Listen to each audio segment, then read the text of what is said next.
today I organized my fabric remnants, and this is the smaller remnants, and I got inspired to make a scrunchie. Hi, I'm Agnes. I like fashion, I like sewing, I like creating, and I like a challenge. Now I know there's a lot of like very basic patterns out there, but I have here a scrunchie I really like, and it's made differently. So I think it'll be both fun to make, and also it's got a nice design. It's two-tone, and it just it's more than your basic scrunchie.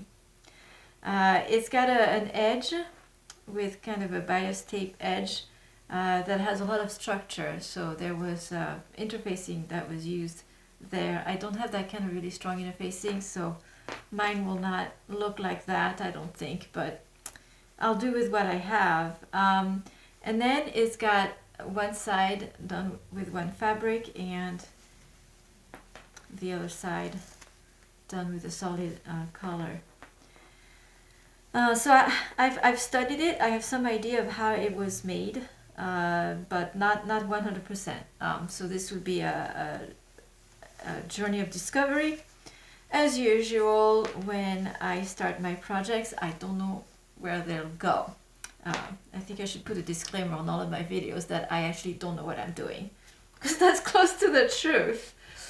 So I need a solid color and a contrasting pattern. So what I've decided to do, mine is not going to be that contrasting, but I got some purple satin like fabric here left over, and then I have this other that I got from when I altered a skirt that was made from this tweed.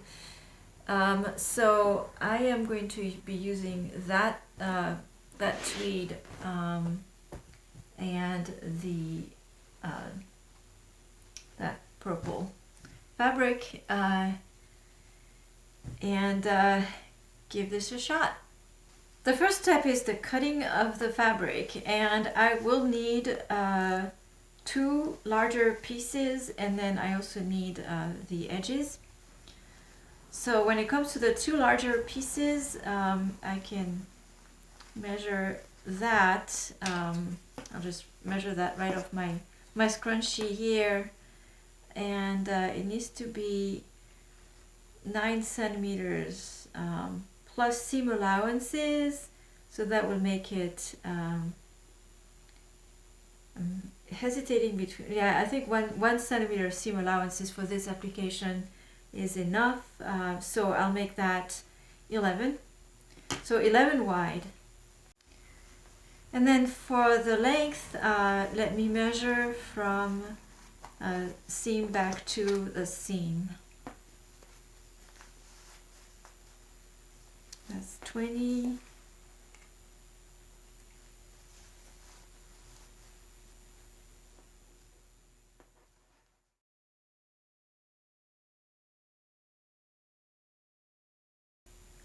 Centimeter long. I have a hard time believing that, but yep. So 80 centimeter long and 11 centimeter wide. And then I also need some thinner, 2 pieces for the edges here, and I can see via transparency that they're 1.5 centimeters times 1.5 centimeters times 2, because they fold over. So 3 centimeter wide, 3 centimeter wide. To summarize, we need 2 pieces, one of each, one in each fabric, of 9 by 80 centimeter, so two ribbons here, and then in the solid fabric. In addition, we need 2 3 by 80 centimeter, 80. And we also need interfacing for the above. So those two strips will have interfacing to give them structure, and we also need an elastic.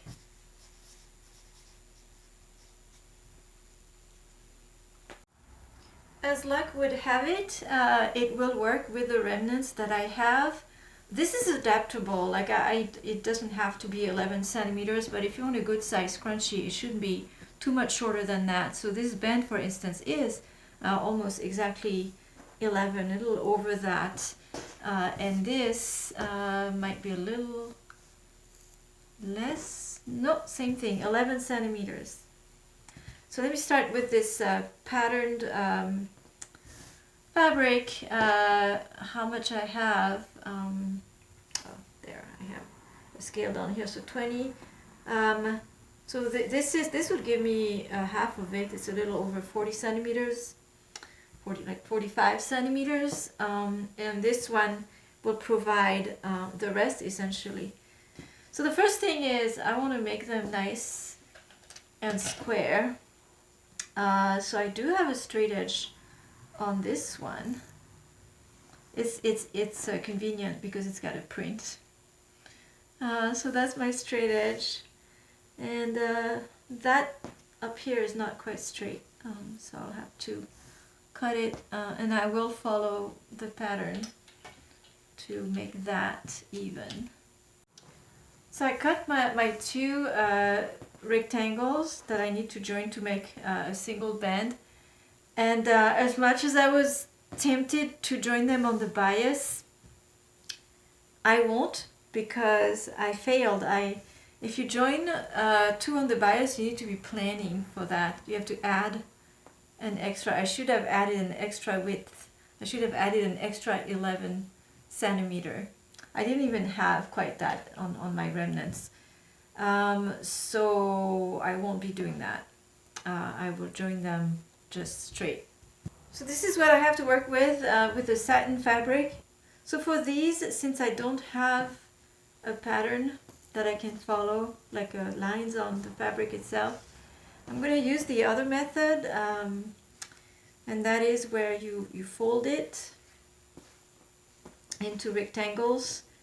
I have a salvage edge here for this piece, so this I can trust is a straight line. If you don't have a salvage edge, you can actually pick that for yourself, something that looks perpendicular to the main line on the fabric, and cut that straight. So this would be my reference point, my reference line. And then I'm going to fold the fabric, actually fold it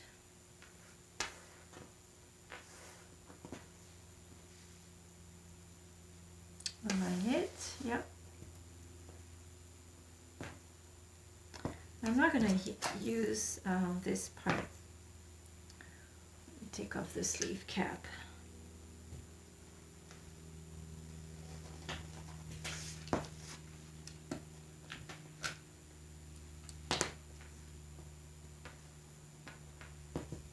And fold it once more.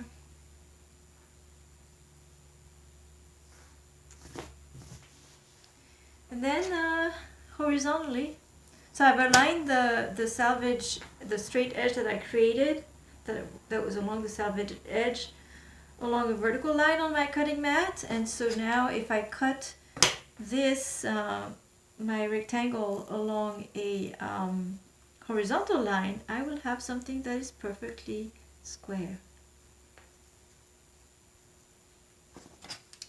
I could also pin. It would be a good idea to pin, and I'm not going to do that. Pin the layers all together.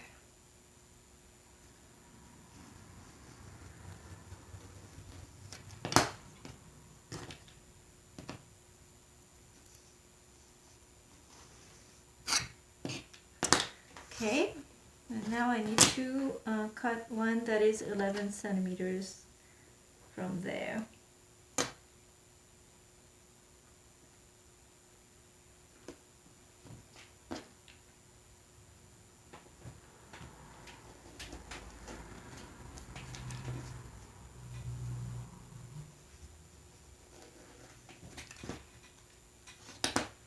For this kind of project, you really want a rotary cutter. So that gives me a piece that is 45 centimeter long. So for this one, I don't want to fail again. I am going to join this on the bias. So it looks like I have to make the other one. I need 80 plus 11, so I need 91 overall. Alright, so I have another band.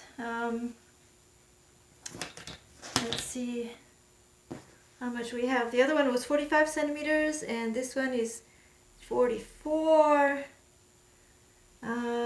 That's aggravating. It's not quite 90. So I might just have a slightly shorter scrunchie because I don't want to overdo it with the patchwork here. So if I join this in the bias, it's always a good idea to test these ideas.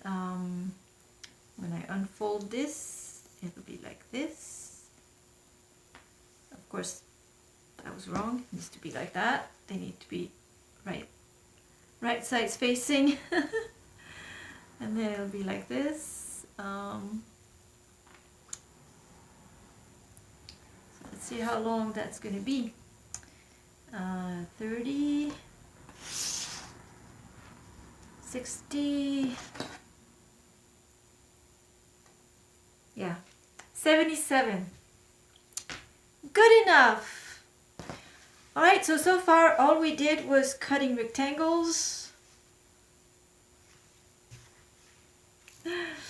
And what I need to do is to join them into bands. So this will be joined as just a straight seam. These will be joined on the bias.